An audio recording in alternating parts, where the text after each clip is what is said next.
Parents మెచ్చిన university Sankalchand Patel university, Gujarat.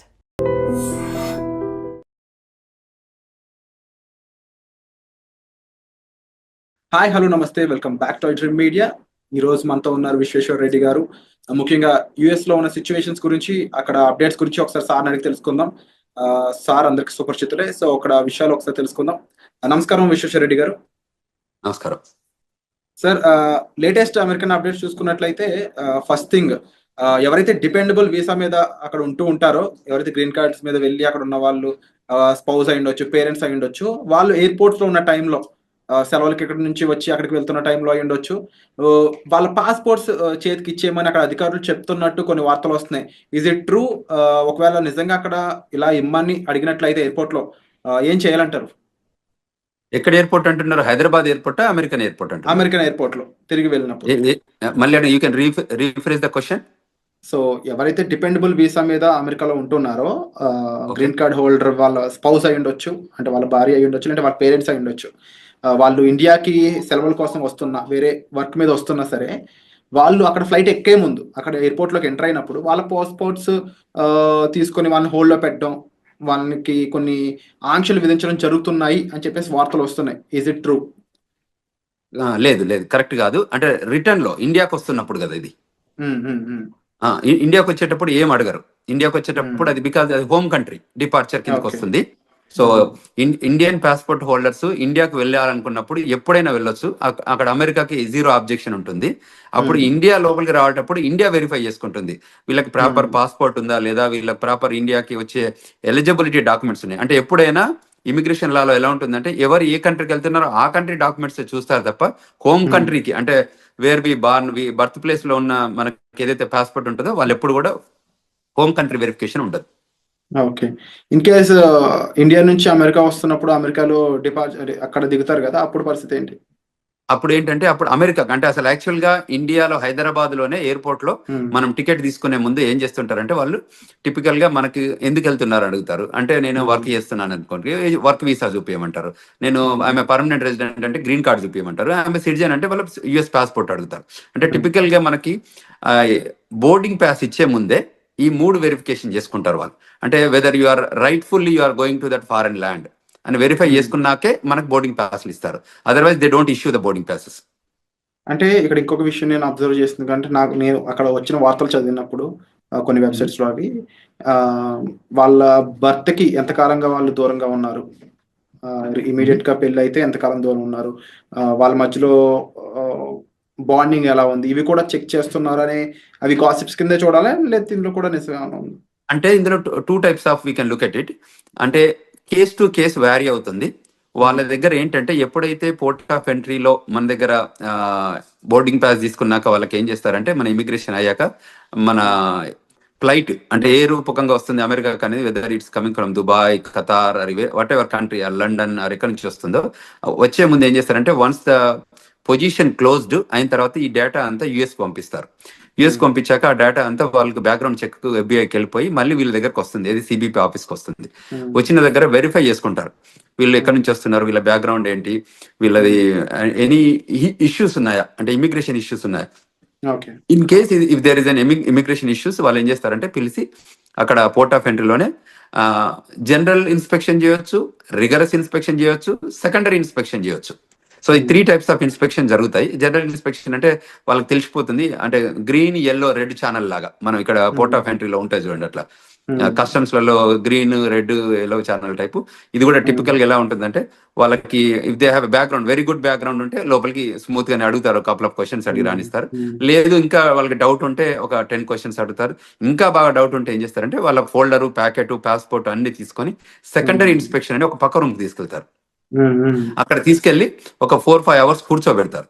కూర్చోబెట్టి ఆ 4-5 అవర్స్ లోపల ఏం చేస్తారంటే, వాళ్ళ పాస్పోర్టు, వాళ్ళ ఫోను, వాళ్ళ కంప్యూటరు, వాళ్ళ అన్ని తీసుకొని కూర్చోబెట్టి ఈ 4-5 అవర్స్ లోపల, అంటే వాట్ ఎవర్ ద స్టిపులేటెడ్ టైంలో వీళ్ళు ఏం చేస్తారంటే వాళ్ళ బ్యాక్గ్రౌండ్ చెక్ చేస్తారు. కంట్రీలో ఎప్పటి నుంచి వచ్చారు, ఎప్పుడు ఉన్నారు, ఇది మొదటిసారి వచ్చిందా లేకపోతే ఎన్నిసార్లు ఉన్న దానిలో ఇప్పుడు H1B మీద ఉంటే ఎవరు ఏ ఎంప్లాయర్ దగ్గర పనిచేస్తున్నాడు, ఎంప్లాయర్ దగ్గర అసలు జాబ్ ఉందా లేదా, అంటే టిపికల్ గా దే వెరిఫై ఎవ్రీథింగ్. ఒకవేళ ప్రయర్లీ ఏదైనా ఉంటే, ఈయనకి ఏదైనా స్పీడింగ్ టికెట్లు ఉన్నాయా, లేకపోతే ఇంకేదైనా క్రిమినల్ రికార్డ్ ఉందా, you know what I'm talking, and everything they will verify.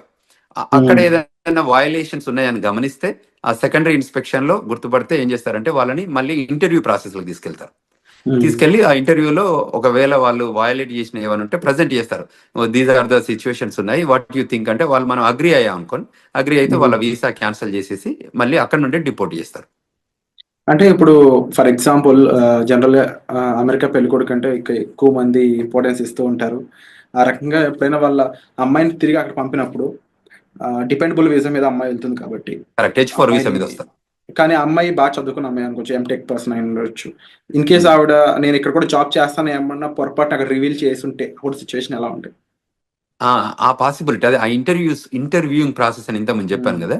So usual గా మనం ఏం చేస్తామో H4 మీద ఉంటే తక్కువ క్వశ్చన్స్ అడుగుతారు, ఎందుకంటే they are not primary. In case వాళ్ళకి బాగా డౌట్ వస్తే వాళ్ళు అడగొచ్చు, అడిగితే ఆ పొటెన్షియల్ థింకింగ్ ఉంటే అప్పుడు ఆలోచిస్తారు. కానీ మెజారిటీ 98% పెద్ద ఇష్యూస్ ఏమి ఉండవు దానికి. ఎందుకంటే H1 వాళ్ళని బాగా వెరిఫై చేస్తారు, గ్రిల్ చేస్తారు, make sure that they have a job or not అని వెరిఫై చేసుకుంటారు. అంటే H1 వాళ్ళు ఎలాంటి జాగ్రత్తలు తీసుకోవాలంటారు అక్కడ ఇంటర్వ్యూ కానీ అక్కడ క్వశ్చన్ చేసినప్పుడు? తప్పకుండా వాళ్ళు H1B హోల్డర్ అసలు ఫస్ట్ ఆఫ్ ఆల్ మేము ఇండియాకి వెళ్ళొద్దనే సజెషన్ చేస్తున్నాం ఈ టైంలో పర్టికులర్ గా. ఇన్ కేసు వాళ్ళు ఇండియాకి వెళ్ళాల్సి వచ్చి ఎమర్జెన్సీ సిచ్యువేషన్ వెళ్ళాల్సి వస్తే వచ్చే ముందు మీరు ఏదైతే ఎంప్లాయర్ దగ్గర పని చేయబోతున్నారో ఆ ఎంప్లాయర్ దగ్గర నుంచి ఒక క్లయింట్ లెటర్ కానీ, మీ ఎంప్లాయ్మెంట్ లెటర్ కానీ, మోస్ట్ రీసెంట్ పే స్టెప్స్ కానీ, లాస్ట్ W2s కానివ్వండి, ఇవి మీరు ఒక ఫోల్డర్ లో పెట్టుకోండి. వాళ్ళు వచ్చి అడిగినప్పుడు మీరు ఫేర్ గా చూపించేటట్టు, అంటే పాస్ట్ 2-3 ఏళ్ల నుంచి ఆ కంపెనీతో పనిచేసి ఉంటే వాళ్ళ కంపెనీ W2s కానివ్వండి, మోస్ట్ రీసెంట్ గా మనం ఇయర్ లో పే స్టబ్స్ ఉంటాయి, ఎవ్రీ మంత్ కానీ 15 days కానీ పే స్టబ్స్ ఉంటాయి, అవి హోల్డ్ చేయడం కానీ, తర్వాత ట్యాక్స్ రిటర్న్స్ కానీ ఏవైతే ఉంటాయో అది కూడా, తర్వాత ఏదైతే క్లయింట్ లొకేషన్ లో పనిచేస్తున్నారో వాళ్ళ బ్యాడ్జ్ ఉంటుంది, ఆ కంపెనీ బ్యాడ్జ్ ఉంటుంది కదా, ఆ బ్యాడ్జింగ్ కూడా పెట్టుకొని ఉంటే జాగ్రత్తలు ఉంటే వాళ్ళు ఏ క్వశ్చన్స్ అడిగినా మనం 1 by 1 మనం ప్రజెంట్ చేయగలిగితే ఏమవుతుంది అంటే వాళ్ళకి కూడా కాన్ఫిడెన్స్ వస్తుంది. దిస్ గైజ్ వర్క్ ప్లేస్ లో ఉంది, ఈయనకి పర్మనెంట్ ఎంప్లాయ్మెంట్ ఉంది అక్కడ, సో అంచేత మనం ఆయనని వెల్కమ్ చెప్పాలి అన్నట్టు ఉంటుంది. వాళ్ళు వెరిఫై చేసుకొని అవన్నీ వ్యాలిడిటీ ఉంటే తప్పకుండా వాళ్ళు వెల్కమ్ చెప్తారు, అండ్ విత్ గుడ్ మూమెంట్స్ తో వెల్కమ్ చెప్తారు. అండ్ సార్ ఎలాంటి సినారియోలో అయినా ఇన్ కేస్ అక్కడ ఆఫీసర్స్ అంటే ఇక్కడ పర్సన్ ని పాస్పోర్ట్ హ్యాండ్ ఓవర్ చేయమనే సిచ్యువేషన్ వస్తుందంటారా? ఎలాంటి సిచ్యువేషన్ లో రావచ్చు వస్తే? ఇప్పుడు సెకండరీ ఇన్స్పెక్షన్కి వెళ్ళినప్పుడు మనం తప్పకుండా పాస్పోర్ట్ హ్యాండ్ ఓవర్ చేయాల్సి వస్తుంది. ఓకే. సెకండరీ ఇప్పుడు మనం ఏదైతే ప్రైమరీ ఇన్స్పెక్షన్ అంటే ప్రతి దానికి వాళ్ళు పాస్పోర్ట్ తీసుకుంటారు, పాస్పోర్ట్ స్కాన్ చేస్తారు, వాళ్ళ దగ్గర కంప్యూటర్ ఉంటుంది కదా. ఇప్పుడు you are an Indian, you are coming on F1 visa, so passport తీసుకుంటారు, ఫింగర్ ప్రింటింగ్ తీసుకుంటారు, తర్వాత ఐరిష్ చెక్ చేస్తారు, పిక్చర్ తీస్తారు, ఫింగర్ ప్రింటింగ్ టోటల్ 10 fingers అంటే 2 hands పెట్టి 10 fingers చెక్ చేసుకున్న తర్వాత ఇంటర్వ్యూ క్వశ్చన్స్ ఉండి దాని తర్వాతనే పంపిస్తారు. ఈ పాస్పోర్ట్ అందులో స్కాన్ చేస్తేనే అప్పుడు వాళ్ళకి డీటెయిల్స్ అన్ని వస్తాయి కదా. So 100% they collect the passport. Only thing ఏంటంటే గ్రీన్ లాగా ఉంటే మళ్ళీ they will hand over everything. Passport ఇచ్చేసి నో వెల్కమ్ టు అమెరికా అని చెప్పేసి పంపించేస్తారు. సో అది H1B ఏదంటే వాళ్ళ ఎంప్లాయ్మెంట్ ఉందా లేదా వెరిఫై చేసుకొని ఆ క్వశ్చన్స్ అడుగుతారు, ఎక్కడ పని చేస్తున్నారు, ఏంటి, ఏ జాబ్ చేస్తున్నారు, ప్రోగ్రామ్ అనలిస్టా ఏంటి అంటే డేటా అనలిస్టా, దోస్ కైండ్ ఆఫ్ క్వశ్చన్స్ అన్నట్టు. సో క్లయింట్ లొకేషన్ లో జాబ్ ఉందా వెరిఫై చేసుకొని, మీ ఎంప్లాయర్ తో టచ్ లో ఉన్నావా, అంటే దీస్ ఆర్ ద కొన్ని కామన్ మినిమం క్వశ్చన్స్ ఉంటాయి కదా. ఆ మినిమం క్వశ్చన్స్ అడిగాక మళ్ళీ దే హ్యాండ్ ఓవర్, లోపలికి వెళ్ళాక ఫస్ట్ పాస్పోర్ట్ తీసుకొని క్వశ్చన్స్ అడిగాక మళ్ళీ పాస్పోర్ట్ హ్యాండ్ ఓవర్ చేస్తారు. సో పాస్పోర్ట్ తీసుకోవడం అనేది ఒక common practice. Only American citizens అయి ఉండి వాళ్ళకి గ్లోబల్ ఎంట్రీ ఉంటే తప్ప వీళ్ళని యూజువల్ గా గ్లోబల్ ఎంట్రీ ఉన్న వాళ్ళకి ఎలా ఉంటుందంటే వాళ్ళకి ఐరిష్ తో టెస్ట్ చేస్తారు, వాళ్ళకి ఇండిపెండెంట్ గా వాళ్ళే స్కాన్ చేసుకోవచ్చు, వాళ్ళే పిక్చర్ దిగొచ్చు. ఇప్పుడు యాప్ కూడా వచ్చింది, గ్లోబల్ ఎంట్రీ యాప్.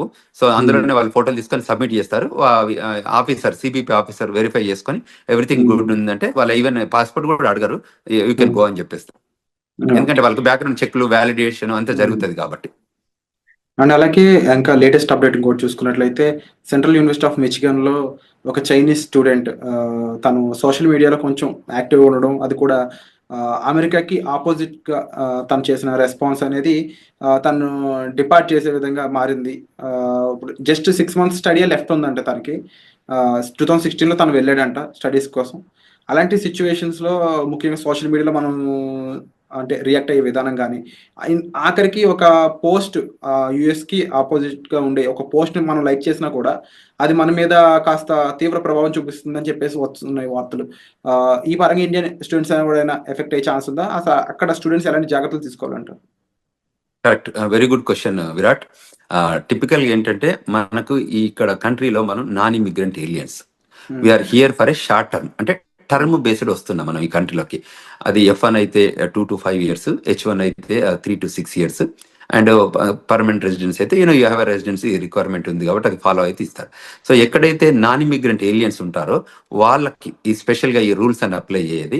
ఎందుకంటే మనం కంట్రీ లాయాలిటీ చూపిస్తే తప్ప మనం కంట్రీ లోపలికి రానివ్వరు.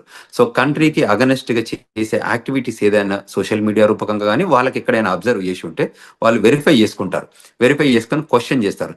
ఎక్కడైనా ఎవిడెన్స్ దొరికితే తప్పకుండా వాళ్ళు క్వశ్చన్ చేస్తారు. ఈజ్ దట్ యూ అని చెక్ చేసుకొని వాళ్ళు డిపోర్టేషన్ ప్రొసీడింగ్ చేస్తారు. ఇప్పుడు ఈ ట్రంప్ అడ్మినిస్ట్రేషన్ సెకండ్ టర్మ్ వచ్చాక ఏంటంటే చాలా ఎగ్జిక్యూటివ్ ఆర్డర్స్ తీసుకున్నారు. అందులో some of the executive orders వాళ్ళకి అవుట్ రైట్ సిబిపి ఆఫీసర్కి అథారిటీ ఇస్తుంది డిపోర్టేషన్ చేయడానికి. సో అందులో ఏ సిచ్యువేషన్ ఎరైజ్ అయినా, ఏ రకమైన ఇష్యూస్ వచ్చినా, ఏ రకమైన లాయాలిటీ ఇన్ స్టేక్లో ఉన్నా, అంటే ఆ లాయాలిటీ ప్రూవ్ చేయలేకపోయినా వాళ్ళకి every right to send them back, period. There is no second to it. అంటే ఇప్పుడు స్టూడెంట్స్ అనేవాళ్ళు already campus outside jobs చేయకూడదని కొన్ని రూల్స్ ఉన్నాయి. సో ఇప్పుడున్న టైంలో స్టూడెంట్స్ అనేవాళ్ళు ముఖ్యంగా తీసుకోవాల్సిన టాప్ 3 జాగ్రత్తలు అంటే ఏం చెప్తారు? అంటే టిపికల్గా వీళ్ళు ఏం చేయొచ్చు అంటే ఏదైతే స్టూడెంట్గా మనం ఫోకస్గా ఏదైతే ఎడ్యుకేషన్ కోసం మనం వచ్చామో దాని మీదనే స్ట్రిక్ట్ ఉండి ఆ లైన్లోనే మనం పనిచేసుకోగలిగితే ఏ ఇష్యూ లేదండి. విత్ ఇన్ ద 2 years లోపల ఎడ్యుకేషన్ కంప్లీట్ చేసి 3 years ఓపీటీసీ అంటే regular OPT and stem OPT తీసుకొని పనిచేసుకోగలిగితే దెర్ ఇస్ నో ఇష్యూ. ఎప్పుడైతే మనం ఇమిగ్రేషన్ నేషనాలిటీ యాక్ట్ వయలేషన్స్ ఏదైనా చేస్తే ఆ వయలేషన్స్ ఐడెంటిఫై అయితే తప్ప వాళ్ళు వెల్కమ్ చెప్తారు. ఇట్ ఈస్ అ కంటిన్యూస్గా కంట్రీ నీడెడ్ స్టూడెంట్స్. అందువల్ల ఎప్పుడు కూడా వాళ్ళని అంటే డిపోర్ట్ చేయడం అనేది ప్రైమరీ ఏం పెట్టుకోరు. టిపికల్గా ఏంటంటే వాళ్ళు రావాలి, కష్టపడి చదువుకోవాలి, కంట్రీకి వాళ్ళ కాంట్రిబ్యూషన్ కావాలనే కోరుకుంటుంది అమెరికా. సో అందులో ఎమినెన్సీ ఎఫెక్టివ్గా స్కిల్ ఉన్న వాళ్ళందరినీ కూడా కంట్రీ ఎప్పుడు లూజ్ చేసుకోదు. ఎప్పుడైనా స్కిల్ లేబర్ కానివ్వండి, స్కిల్ నాలెడ్జ్ ఉన్న వాళ్ళు కానివ్వండి, ఎడ్యుకేషన్లో కానీ ఎంప్లాయ్మెంట్ కానీ ఎక్స్ట్రాడినరీ ఎబిలిటీ మనం పెర్ఫామ్ చేస్తే అమెరికా ఎప్పుడు కూడా వెళ్ళగొట్టదు. ఎప్పుడు వెళ్ళగొడుతుంది? Any backgrounds, negative background, criminal background, financial background issues ఉన్నప్పుడు, అటువంటి ఇష్యూస్ వాళ్ళు అబ్జర్వ్ చేసినప్పుడు వాళ్ళు క్లియర్గా చెప్తారు, you are violating this so and so sections 1, 2, 3, so based on this sections you are deportable case అని చెప్పి డిపోర్ట్ చేస్తున్నారు. సో అందువల్ల మన వాళ్ళకి ఏం చెప్తానంటే ఇది స్టూడెంట్స్ కానీ అదేవిధంగా స్టూడెంట్ పేరెంట్స్ కూడా గైడ్ చేస్తున్నాం. ఎందుకంటే ఇప్పుడున్న కరెంట్ జనరేషన్లో, కరెంట్ సిచ్యువేషన్లో, జనరేషన్ మీన్స్ ఏంటంటే ఇది డిజిటల్ ఏజ్ జనరేషన్. అంతకుముందు ఏంది first generation, second generation type, ఇప్పుడు డిజిటల్ ఏజ్ జనరేషన్ వచ్చింది. సో మీరు ఏది చేసినా అక్కడ ట్రాక్ అవుతుంది. సో మనం అందులో తప్పించుకోవడానికి ఛాన్స్ లేదు. కాబట్టి మనం ముందే జాగ్రత్త పడి మిస్టేక్స్ చేయకుండా ప్రాపర్ గైడెన్స్ తీసుకొని, ఇప్పుడు మాలాగా సీనియర్స్ ఉన్న వాళ్ళు కాకుండా ఇక్కడ ఏదైనా ఇమిగ్రేషన్ లా ఫార్మ్స్ ఉన్నా కూడా రైట్ఫుల్ గైడెన్స్ తీసుకొని వాళ్ళు చేసే ప్రతి యాక్షన్లో కూడా బిఫోర్ దే యాక్ట్ ఈ గైడెన్స్ తీసుకొని ముందుకెళ్ళగలిగితే that is the best option to do. ఇంకేదన్నా వాళ్ళకి గైడెన్స్ కావాలన్నా ఈ రూపకంగా మనం వీడియోస్ చూడడం రూపకంగా ఐ డ్రీమ్స్లో ఈ రకరకాల వీడియోస్ మనం ప్రొడ్యూస్ చేస్తున్నాం కదా, వాటిలలో చూసి వెరిఫికేషన్ చేసుకొని ఇంకేదైనా క్వశ్చన్స్ ఉంటే they can approach us. We are here to help them students, we are here to help them skilled labour, H1B వాళ్ళు కానీ, ఈవెన్ గ్రీన్ కార్డ్ హోల్డర్స్ కానీ సెవరల్ కన్ఫ్యూజన్స్ వస్తున్నాయి. ఎందుకంటే ఎవ్రీడే ఒక ఎగ్జిక్యూటివ్ ఆర్డర్ లాగా ఇమిగ్రేషన్ లా వస్తున్నాయి కాబట్టి వాళ్ళకి ఆ గైడెన్స్ కావాలి. సో ఆ గైడెన్స్ తీసుకొని వాళ్ళు యాక్టివ్ చేయగలిగితే వాళ్ళు సేఫర్ హ్యాండ్స్ లో ఉంటారు అనేది మనం ఇక్కడ తీసుకోవాల్సిన జాగ్రత్తలు తీసుకోవాలి. అలాగే విశ్వేశ్వర్ గారు, ముఖ్యంగా H1B వీసాకు సంబంధించి చాలా చేంజెస్ రాబోతున్నాయి. ఎలిజిబిలిటీ క్రైటీరియాలో కూడా చేంజెస్ రాబోతున్నాయని తెలుస్తూ ఉంది. ఇన్కేస్ చేంజెస్ అనేవి చేసినట్లయితే ఎలాంటి విషయాల్లో చేంజెస్ చేసే అవకాశం అనేది ఉంటుంది అంటారు? అంటే there are number of things. America ఏం చేస్తుందంటే every time they will revive and define new things. అంటే ప్రయర్గా జరుగుతున్న ఇష్యూస్ కానీ అడ్రస్ చేసుకుంటూ వాళ్ళకి ఎవ్రీ మంత్ ఒక మీటింగ్ జరుపుకుంటారు. ఆ మంత్ మీటింగ్లో అనాలిసిస్ చేస్తారు.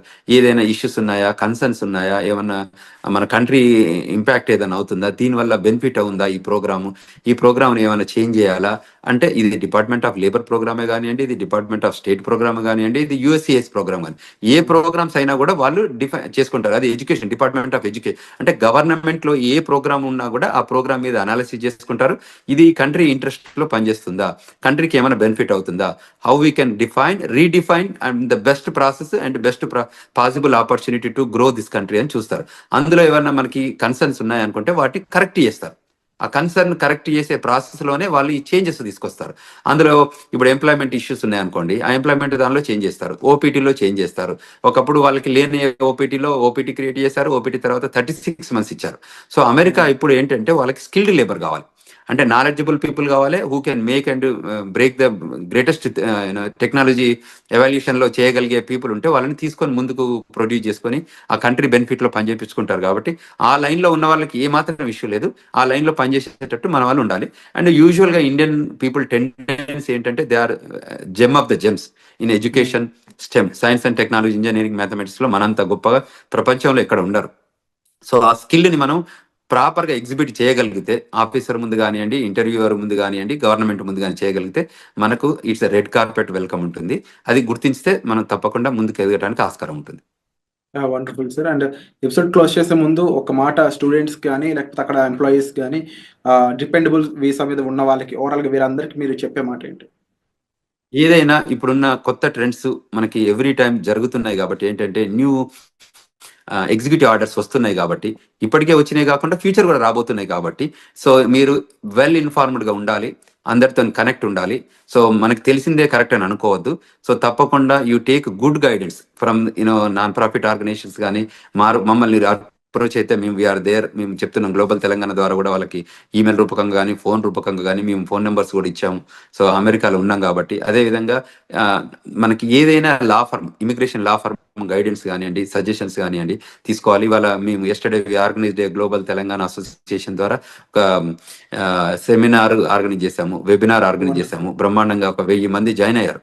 1000 మంది స్టూడెంట్స్ రూపకంగా ఇమిగ్రేషన్ రిక్వైర్మెంట్ ఏమున్నా కూడా ఇప్పుడు కరెంట్ లో జరుగుతున్న ఇమిగ్రేషన్ ట్రెండ్స్ పైన ఏవేవైతే ఇష్యూస్ ఉన్నాయో వాటిపైన మేము ఆర్గనైజ్డ్ విత్ సీనియర్ ఇమిగ్రేషన్ అటార్నీతోని కాన్ఫరెన్స్ కాల్ ఆర్గనైజ్ చేస్తే there are number of peoples join అయ్యారు. వాళ్ళ క్వశ్చన్స్ ఒక 2.5 గంటల కాన్ఫరెన్స్ కాల్ జరిగింది. అంటే అంతసేపు క్వశ్చన్స్ అడిగారు వాళ్ళంతా. So it is very informable. అట్లా ముందుకు వచ్చి తెలుసుకోగలిగితే that is the greatest thing. So మేము అదే చెప్తున్నాం. అది F1 కానివ్వండి, H1 కానివ్వండి, గ్రీన్ కార్డ్ హోల్డర్స్ కానివ్వండి, ఈవెన్ సిటిజన్స్ కానివ్వండి, ఈ కంట్రీ రిక్వైర్మెంట్స్ ఏమున్నాయి, ఇప్పుడు సిటిజన్షిప్ అయినా కూడా గ్రీన్ కార్డ్ అయినా కూడా మనము ఈ AR11 అప్డేట్ చేస్తున్నామా, మనం F1 H1 వాళ్ళు కూడా AR11 అంటే స్టేటస్ మనకి అడ్రస్ అప్డేట్ చేస్తున్నామా, లేకపోతే రిజిస్ట్రేషన్ రిక్వైర్మెంట్స్ అప్డేట్ చేస్తున్నామా. మనం ఈ కంట్రీలోకి వచ్చాం కాబట్టి మనం ఈ కంట్రీ నామ్స్ అంటే లా ఆఫ్ ద ల్యాండ్ ఎలా ఇమిగ్రేషన్స్ ఉన్నాయో, ఇమిగ్రేషన్ నేషనల్ యాక్ట్ రూల్స్ ఏది ఉన్నాయో మనకు తెలిస్తే ఫాలో అయిదాం, తెలియకపోతే తెలుసుకొని ఫాలో అయిదాం. Bottom line we need to follow the rules. So if you follow the rules there is no issue. This country is the best country to live and this the best country to welcoming. And the country people కూడా చాలా బాగుంటారు. మనం కూడా grow కావడానికి opportunity ఉంటుంది. మన పిల్లలకు కూడా చాలా కంఫర్టబుల్గా సెటిల్ అవుతారు. సో అక్కడ ఉన్న చదువుకున్న స్టూడెంట్స్ అయి ఉండొచ్చు, వర్క్ చేసే వాళ్ళు అయి ఉండొచ్చు, ఎవరు కూడా ఇన్సెక్యూరిటీస్ ఏం పెట్టుకోకుండా ప్రాపర్గా ప్రొఫెషనల్స్ని కలిసి మీ డౌట్స్ అనేవి సాల్వ్ చేసుకోగలిగినట్లయితే మీరు ఒక సేఫ్ అండ్ సెక్యూర్ లైఫ్ అక్కడ లీవ్ చేయొచ్చండి. దాంతోపాటుగా అంతగా మిమ్మల్ని ఇబ్బంది పెట్టే విషయం అయితే మాత్రం తప్పకుండా ఇమీడియట్లీ మీరు ఒక ప్రొఫెషనల్ కానీ ఎంబసీ సైడ్ పీపుల్ కానీ లేకపోతే అక్కడ లా ఫీమ్ సంబంధించిన పర్సన్స్ అయి ఉండొచ్చు, లేకపోతే మన విశ్వేశ్వరరావు గారు లాంటి ప్రొఫెషనల్స్ మీరు కలిసినట్లయితే కాస్త జాగ్రత్తలతో పాటుగా మీకు కాస్త గైడెన్స్ ఇచ్చే ఛాన్సెస్ అనేవి దొరుకుతాయి. సో తప్పకుండా మీరు తీసుకునే ఇనిషియేషన్స్ అనేవి చాలా గ్రేట్ విశ్వేశ్వర్ గారు. తప్పకుండా మీరు కండక్ట్ చేసే వెబినార్స్ అయి ఉండొచ్చు, లేకపోతే ఇలా ఇంటర్వ్యూస్ రూపంలో అయి ఉండొచ్చు, చాలా ఇన్ఫర్మేషన్ని చాలా మందికి అందిస్తూ ఉన్నారు. So we are thankful and thank you so much for great information. మరిన్ని అప్డేట్స్ పై త్వరలోనే మరొక ఇంటర్వ్యూతో మీ ముందుకు వస్తాం. Thank you so much.